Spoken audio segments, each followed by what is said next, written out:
सोमवती जी रोज सवेरे सवेरे उठकर नहा धोकर तैयार होकर मालकिन की तरह हॉल में बैठ जाती थीं और दिन भर सोफे पर बैठकर अपनी बहू रीतू पर हुक्म चलाती रहती थीं। उनकी नज़रों में बहू की हैसियत एक नौकरानी से ज़्यादा कुछ नहीं थी। रीतू फिलहाल तो सास की बातों का पलटकर कोई जवाब नहीं देती थी, लेकिन मन ही मन वो अपनी सास से बदला लेने के लिए तैयार रहती थी और एक अच्छे मौके की तलाश में थी। सोमवती जी के पति का 10 महीने पहले ही स्वर्गवास हो चुका था। उसके बाद से ही वो जरा बीमार रहने लगी थीं और बार बार डॉक्टर के यहाँ चक्कर भी लगाने लगी थीं। फिर भी उनकी सत्ता और शासन में कोई कमी नहीं आई थी। सोमवती जी को अपनी जमीन जायदाद का बहुत बड़ा घमंड था और इसी घमंड के कारण उनके सभी रिश्तेदार भी उनसे दूर दूर ही रहते थे। सोमवती जी का एक बेटा था दिनेश और एक बेटी थी राधिका। दिनेश पर तो सोमवती जी जान छिड़कती थी, लेकिन उसकी पत्नी रीतू को उन्होंने बहू होने का मान सम्मान कभी नहीं दिया। सोमवती जी तो अपनी बेटी को भी कुछ नहीं समझती थी, तो बहू के लिए उनके मन में प्यार कहाँ से आता। उन्होंने शुरुआत से ही बेटे और बेटी में बहुत ही भेदभाव किया था। वो अपने बेटे को अच्छे से अच्छा भोजन करवाती थीं, अच्छे से अच्छे कपड़े लाकर देती थीं, अच्छी परवरिश दी थी और बेटी को बचा कुचा खाना खिलाती थीं। बेटी की गलती पर उसे 1000 बातें सुना देती थीं और बेटे की गलतियों पर पर्दा डाल देती थीं। उनका बस चलता तो वो अपनी बेटी को पढ़ने भी ना देती, लेकिन उनके पति राम किशोर जी ने जिद करके अपनी बेटी को भी शिक्षा दिलवाई। इस कारण से सोमवती जी राधिका से और भी चिढ़ी रहती थीं। कहने को तो वो उसकी सगी माँ थीं, लेकिन सोमवती जी ने कभी भी राधिका को माँ का प्यार नहीं दिया। राधिका जब बचपन में देखती थी कि माँ भाई को प्यार कर रही हैं, तो उसका कोमल मन भी माँ का प्यार पाने के लिए तड़प उठता था, लेकिन बदले में उसे मिलती तो केवल डांट फटकार और मार। एक उम्र के बाद राधिका खुद ही समझ गई थी कि उसे उसकी माँ प्यार नहीं करती हैं, इसलिए वो खुद ही माँ से दूर रहने लगी थी। बेटे और बेटी में इतना भेदभाव था कि दिनेश माँ का ज़्यादा प्यार दुलार पाकर बिगड़ता चला गया और माँ की तरह ही उसे रुपए पैसों से बहुत मोह हो गया था, जिसके कारण धीरे धीरे वो बहुत ही लालची और स्वार्थी बनता चला गया। सोमवती जी को अपने बेटे पर बड़ा गुरूर था और वो सोचती थी कि बेटी तो एक दिन शादी करके दूसरे घर चली जाएगी, लेकिन उनके बुढ़ापे में बेटा काम आएगा। तभी तो वो राधिका पर पैसा भी खर्च करने से कतराती रहती थी कि पैसे बचेंगे तो बेटे के ही काम आएंगे। वो तो इस बात से भी भयभीत थी कि कहीं राधिका की शादी में मोटा दहेज देना पड़ गया तो उनके बेटे के हिस्से की संपत्ति कम हो जाएगी। लेकिन रामकिशोर जी राधिका की पढ़ाई पूरी होने के बाद एक अच्छा परिवार ढूंढा और दहेज की कोई मांग नहीं की गई। रामकिशोर जी बड़े ही धूमधाम से राजन से राधिका की शादी करवा दी। राधिका अपने ससुराल में बहुत खुश थी। सोमवती जी के सर से तो मानो बहुत बड़ा बोझ उतर गया था, लेकिन जब जब राधिका मायके आती थी तो उसकी माँ का मुंह उतर जाता था कि अब शगुन वगैरह देने का खर्च अलग से होगा। वो बार बार बेटी को ताने देती थीं कि ससुराल छोड़कर बार बार यहाँ क्या करने आती हो। राधिका की आंखों से आंसू आ जाते थे, लेकिन पिता के मोह में वो मायके आना छोड़ नहीं पाती थी। और फिर कुछ दिनों के बाद, पिता के गुजर जाने के बाद तो जैसे राधिका का मायका ही खत्म हो गया था। एक बार राधिका मायके आई हुई थी। पापा के बिना उसे मायके में बिल्कुल भी अच्छा नहीं लग रहा था। सोमवती जी उसे देखकर चिढ़ गईं और सोचने लगीं कि ये बार बार मायके क्यों आ जाती है। कहीं इसकी नज़र मेरी जायदाद पर ना पड़ जाए, फिर मेरे बेटे के हिस्से में से इसे भी हिस्सा देना पड़ जाएगा। यही सब सोचकर उन्होंने राधिका को जलील करने के लिए एक प्लान बनाया। फिर एक दिन राधिका सुबह सोकर उठी तो घर में कोहराम मचा हुआ था।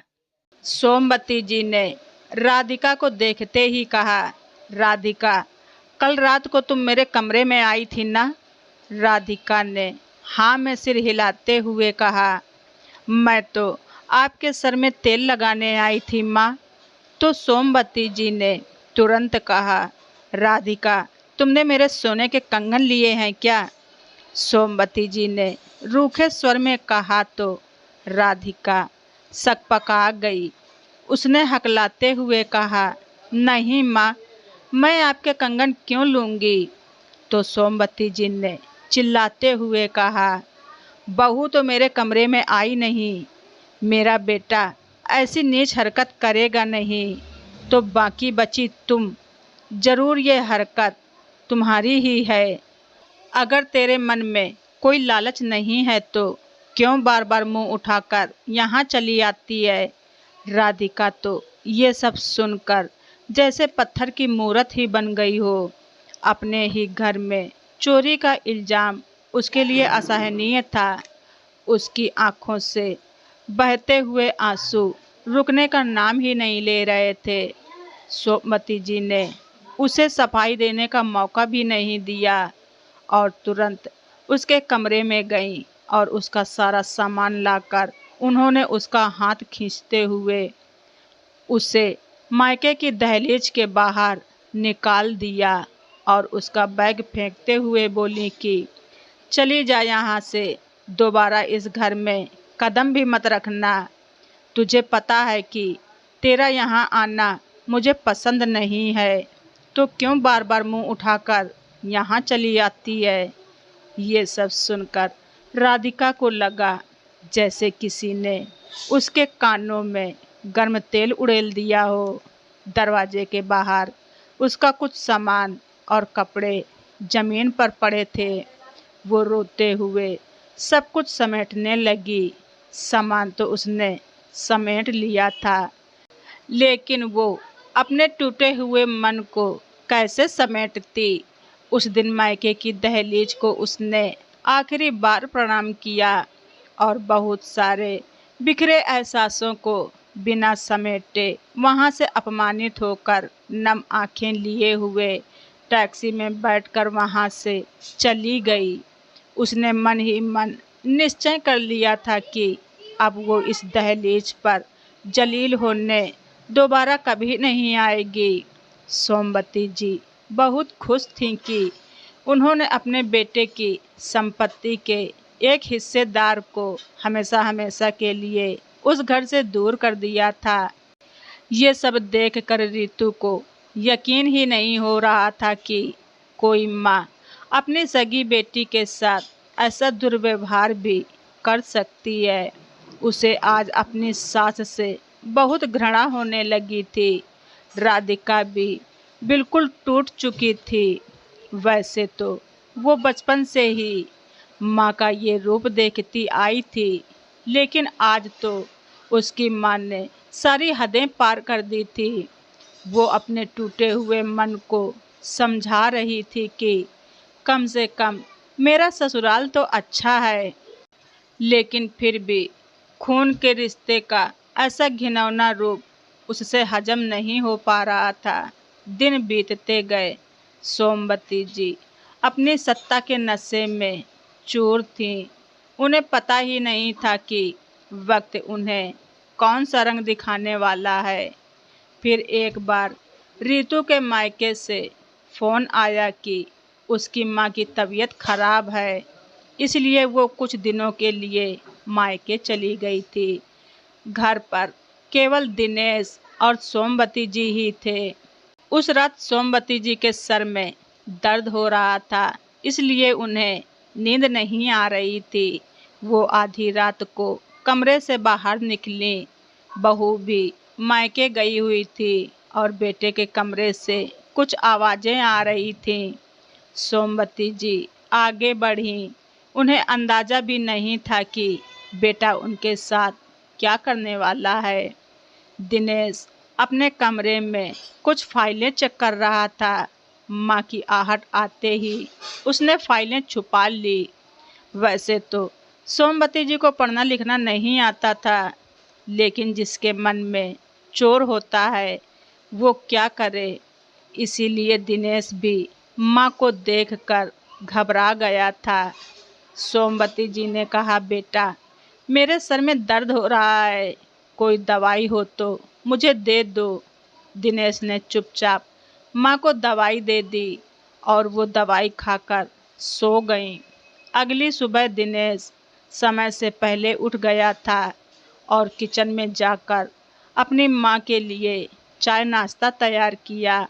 फिर बड़े ही प्यार से अपनी माँ को नाश्ता कराया तो सोमवती जी बहुत खुश हो गईं और कहने लगीं कि इसीलिए कहते हैं लोग कि बुढ़ापे में बेटा ही काम आता है।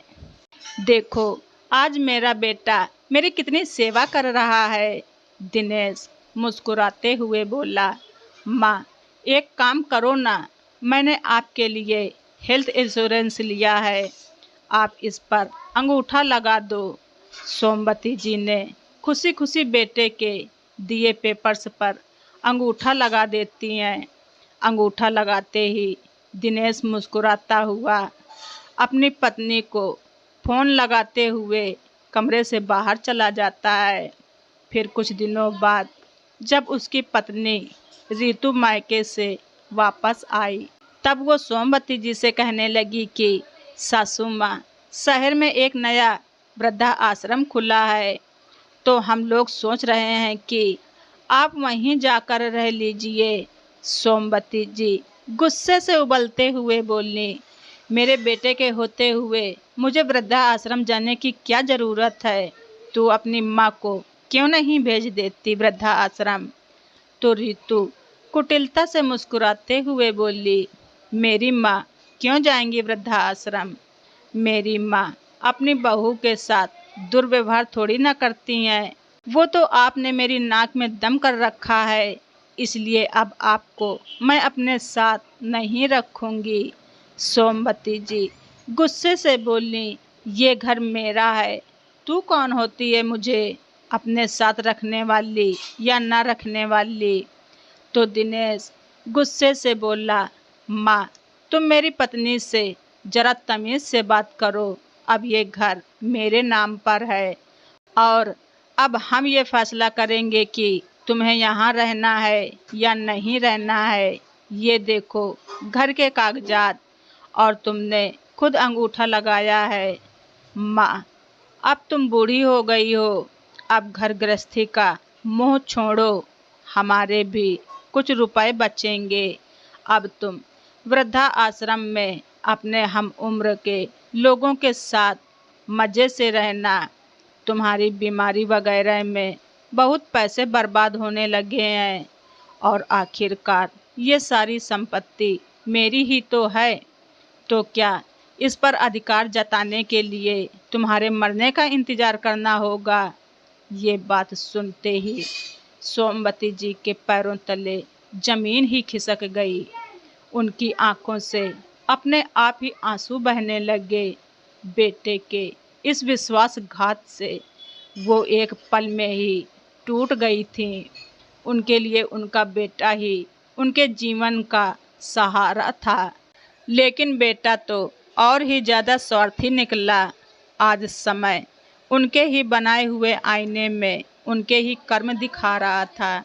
इस बात का सोमवती जी को बहुत ही गहरा सदमा लगा और उन्होंने अपना मानसिक संतुलन खो दिया। वृद्धा आश्रम के बदले अब वो एक सरकारी पागल खाने में पहुंच चुकी थी।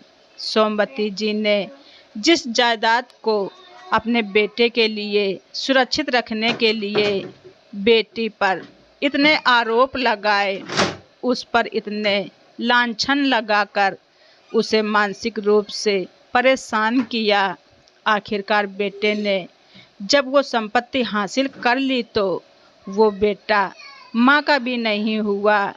क्या चाहा था राधिका ने? बस माँ का प्यार, लेकिन सोमवती जी ने उस प्यार को भी पैसों से तौलकर जो पाप किया था उसका फल ही आज सोमवती जी भुगत रही थी।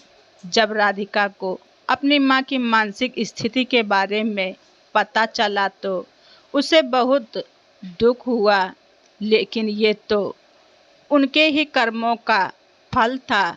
राधिका आज भी अपनी माँ से मिलने के लिए पागल खाने तो जाती है, लेकिन राधिका की माँ ने राधिका के दिलो दिमाग पर जो गहरे जख्म दिए हैं वो घाव कभी नहीं भर सकते। तो दोस्तों, आप सभी लोगों को हमारी ये स्टोरी कैसी लगी कमेंट बॉक्स में ज़रूर लिखें। चैनल पर नए हैं तो सब्सक्राइब करना ना भूलें। धन्यवाद। रिचा वॉइस।